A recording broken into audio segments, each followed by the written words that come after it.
This is a video by Cindy Lou. My camera doesn't flip, so forgive me. This is the Rosary, also known as String of Hearts, and her Latin term is cerpeggio woodii. I wanted to show you my transplant. I found one video.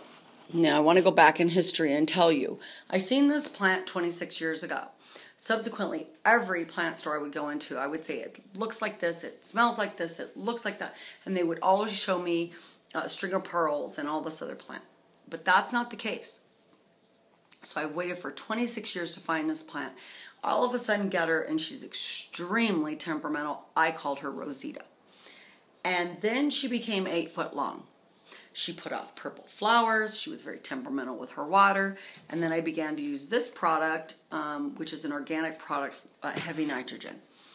I read the paperwork. Nobody was telling me, except for one video, how to transplant her. I really didn't like that form of transplantation, and so I just let her grow. She became about 12 foot long. Oh my God, I went crazy. Because they had kind of planted her to the left, and I thought new shoots would come out the right, but they never did. And so she became very heavy, and in moving her, she becomes very tangled. So that took 8 hours to untangle her. In the process, I lost a bunch of strands because I had to move her. She hated the kitchen. So I was like, wow, she's trying to die on me again.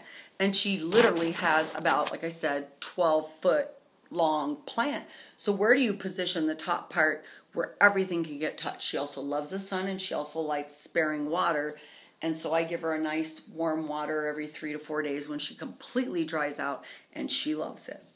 Well, I had all these strands, and nobody could tell me how to transplant this string of hearts. So what I did was I got a container, and I put some vermiculite in a very light soil. I'm not going to untangle her because I just transplanted her. And I filled this about halfway, and then I laid those strands, which, by the way, some of them just didn't even have anything on the end of them. They were just this empty little strand. And then I had some that had the little shoots. So I stuck those in there really quick, and a couple days later, she was growing. I thought, my God, I wish I'd have known that when she was super long, and and she's always been kind of sparing. She needed some more, some more little pieces to kind of make her full. So I found this video, and this woman was talking about propagating these small potato-like things that she has. When I was looking at the strands, I could never find this little white thing. All I seen was purple flowers. She has a silvery type of leaf, and she's purple and green, and she's much like a cactus.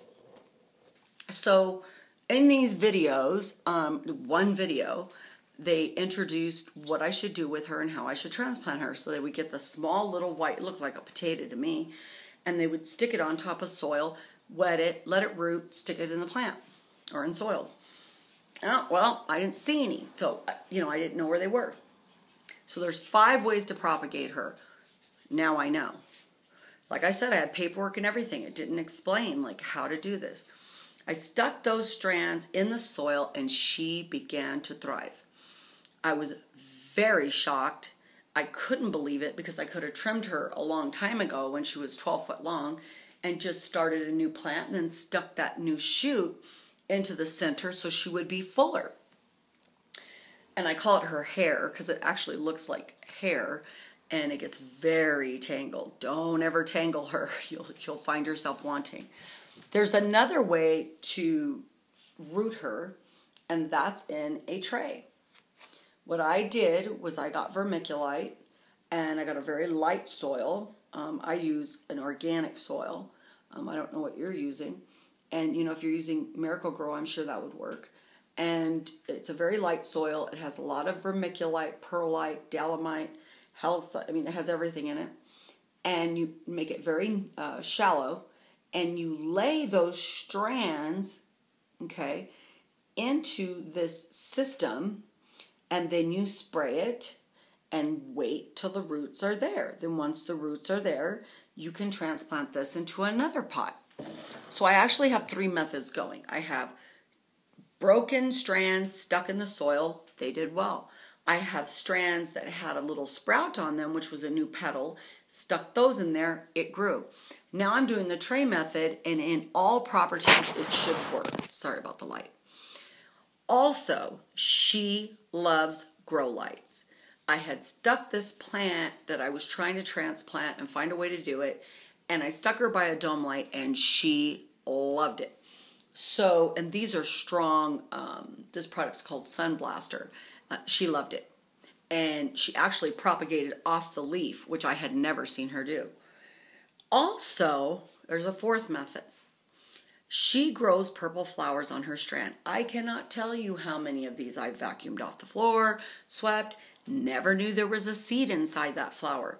It's a white tubular flower and it has a little purple end piece, and you can see them all over the strands. You pluck those off, stick them in the dirt, and you have another string of hearts, or rosary or cerpeggio woodii.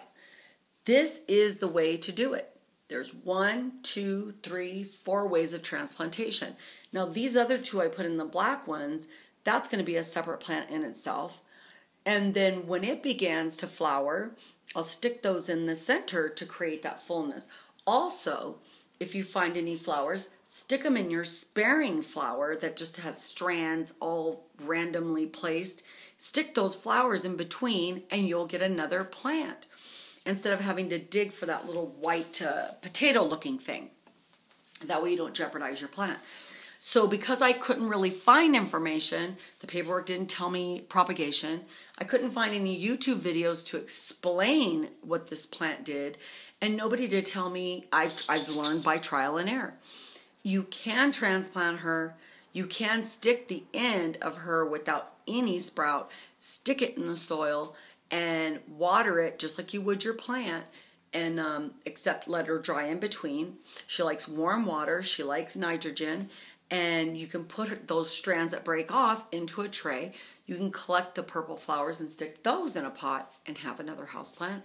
And you can also wait till there's a sprout on the end, trim it, and stick the sprout into the soil, and she will grow. So you don't have to search for those little white things, they call them tubers, and you don't have to just let her die, and you can actually trim her, stick that in a new pot, and grow another one, and or get the flowers and stick them into my sparing long one, who just has these random spaced out strands, and create thickness of the plant. She's very beautiful, and she also puts off a fragrance. That's an interesting method to me. So I'll spray this probably about 3 times a day, so that way she has some moisture, and she might look like, in some of them it may not work, but I'm sure the ones that do work can be inserted into the soil, and then you would have, yet again, another plant.